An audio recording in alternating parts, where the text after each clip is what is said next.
আল্লাহর রসুল যেদিন জন্ম নেন তো ওই দিন আম্মা জান আমেনা কোলে নিয়ে কাঁদতেছিলেন। সবাই জিজ্ঞাসা করতেছে কাঁদো কেন? পরিবারের লোকজন, শ্বশুর বাড়ির লোকজন কেন কাঁদো? আব্দুল্লাহ নাই। কেন? আব্দুল্লাহ থাকলে এতক্ষণে খেলনা চলে আসতো। আল্লাহ যেন কানে কানে বলতেছিলেন আমেনা কাঁদিস না, আব্দুল্লাহ খেলনা আনলে আর কোত্থেকে আনবে? মক্কার বাজার থেকে পাথরের আনবে, কাঠের আনবে, প্লাস্টিকের আনবে, মাটির আনবে। সূর্য ডুবতে দে, চাঁদকে খেলনা বানায় পাঠায়।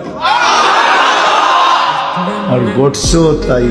আবু তালেব বলে বিকালে যখন শোয়া দিছি, সূর্য ডুবার পরে যখন শোয়া দিছি, চকির উপরে তো বাদাল কামরু আইয়াদনু, চাঁদ দ্রুত গতিতে নিচে নামতে ছিল। আর আমি তাকায় তাকায় দেখতেছিলাম।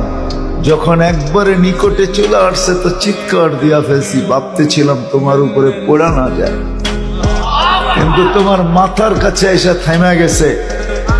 তুমি হাত পাও নাড়াচাড়া করতেছিল আর চাঁদ উপরে ডান্স করতেছিল। তো বলছে চাচা জানেন চাঁদ কি বলতেছিল? তা তো জানি না।